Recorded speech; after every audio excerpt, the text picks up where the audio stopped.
I am back! What it do, baby? Bom dia. For those of you who are new to this channel, I ruined my family's reality and a bunch of my friends' realities over the past 12 months. I bought and gifted out 12 Ancestry tests, which most of them came back revealing several surprises and secrets. My original intentions for today's video was to begin telling my family's story, but we are still in the climax of events and nothing's necessarily been concluded there yet. Not to mention I haven't gotten approval to tell that story, so if I upload a video of that, I'll most likely only keep it up for about 24 to 48 hours. Also, just to follow up on Terry's story, Terry and his brothers still haven't gotten a response from John Doe. However, they've been talking about going to Terry's mother's sister, their aunt, for more information about this if they can keep things on the DL. They're not trying to blow up the spot, you know what I'm saying? Dink and flick 'em. Today's crazy ancestry story, it all begins with my friend Maria. I'm changing names and genders, of course. I know. Now, Maria has an older half-sister. We'll call her Ashley.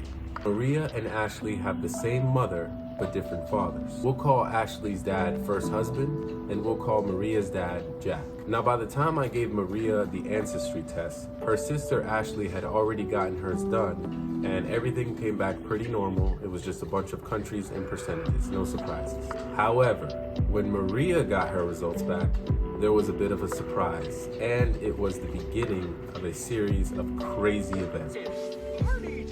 So when you look at Ashley's matches on the Ancestry app, it has Maria listed at the very top under close family, sharing about 1,600 centimorgans with her, which is in the expected range for a half-sister. And then after Maria's name, it goes straight into third cousins, fourth cousins, fifth cousins, and so forth. However, when you look at Maria's matches, it has Ashley listed at the very top under close family, sharing the exact same amount of centimorgans. But underneath Ashley's name, Maria had a first cousin listed. So it begins. That she shared 800 centimorgans with. We're gonna call him Salo. So Maria called Ashley and asked if she had any signs of Salo on her matches. And Ashley, of course, said no. So they both concluded that Salo must be related to Maria through her father, Jack. But this is crazy because Maria's father is an only child. That's weird. So Maria calls her father up and fills him in on the Salo situation, explaining how she has him listed as a first cousin for her, but Salo is not listed for Ashley at all. So after a while of speaking to Maria, Jack decides to further entertain this idea and call his parents. However, his mother quickly shut down the whole thing. Honey, I've been to jail. I will shank you, fool. And reassured him that he is the only baby that she ever pushed out, and that there was no possibility that he has a brother unless his father cheated on her. I love Harpo, but I kill him dead before I let him beat me. So Jack calls his father up, and his father reassures Jack that he has never cheated on his mother, and that there is no possibility that Jack has a brother that nobody knows about. I don't know about that. I remember I used to go to the frat party, man. We'd have them girls up in there. So Jack relays this information back to Maria, but she's not buying it. So she messages Salo through the app and says, hey, I think you're my dad's nephew. And almost right away, Salo responds to her, and they actually end up exchanging information and FaceTiming each other. Mind you, this is all taking place on the same day that Maria got her results.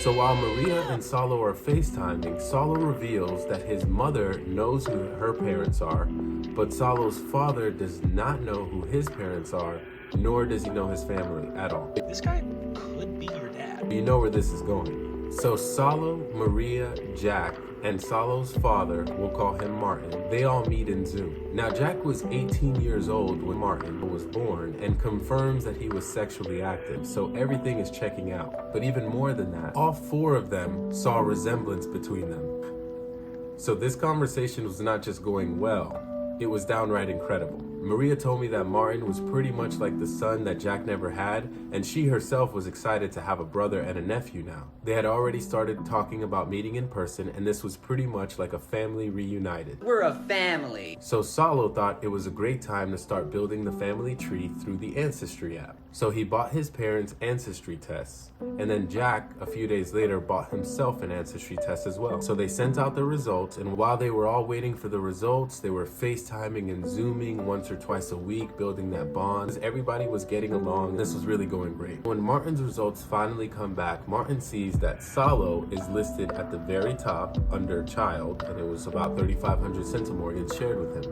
which is expected. However, there were no signs of Maria's name anywhere. That's impossible! They double-checked everyone's ancestries, they made sure the matches were turned on, but the same held true. The ancestry had not found any centimorgans in common between Maria and Martin. Everybody was really confused at this point, and they didn't really know what to think. I mean, Salo is confirmed to have 3,500 centimorgans shared with Martin, and he has 800 centimorgans shared with Maria. So where is the connection? Well, Ashley butts in out of nowhere and suggests that maybe Salo's mother is the one that is related to Jack. We're gonna call her Gina. But Salo knows that his mother knows both of her parents, so he's not really buying into this. I'm not entirely sure what you're suggesting. I'm entirely sure you're entirely sure what I'm suggesting. But they entertain the idea and talk about it. Now, when Salo and Maria mentioned Gina's name to Jack, he thought nothing of it, and they had already been introduced to each other earlier in one of the previous Zoom sessions. However, Ashley butts in again and says, what about Gina's mother? So Salo and Martin mention Gina's mother's name to Maria, and she mentions it to Jack. And this is where the bomb went off. Maria said that when she mentioned Gina's mother's name to Jack, that he basically looked like he had seen a ghost. Sir! And that time basically froze for him. Turns out Gina's mother and Jack had a brief encounter years ago right here in Orlando. Maybe if you want to one. And the day after this, Gina gets her results back, and right there on her app, listed under close family, is Maria, sharing 1,700 centimorgans with her. Are you not entertained? Are you not entertained? So things for the most part were really positive. I mean, Maria now has a new sister, the family's been brought closer together, but Gina's father, the man who raised her, kind of got the short end of things here. I don't think there's going to be a follow-up to this story, but if there is, I'll be sure to upload a video. But stay tuned for more ancestry craziness. Até logo.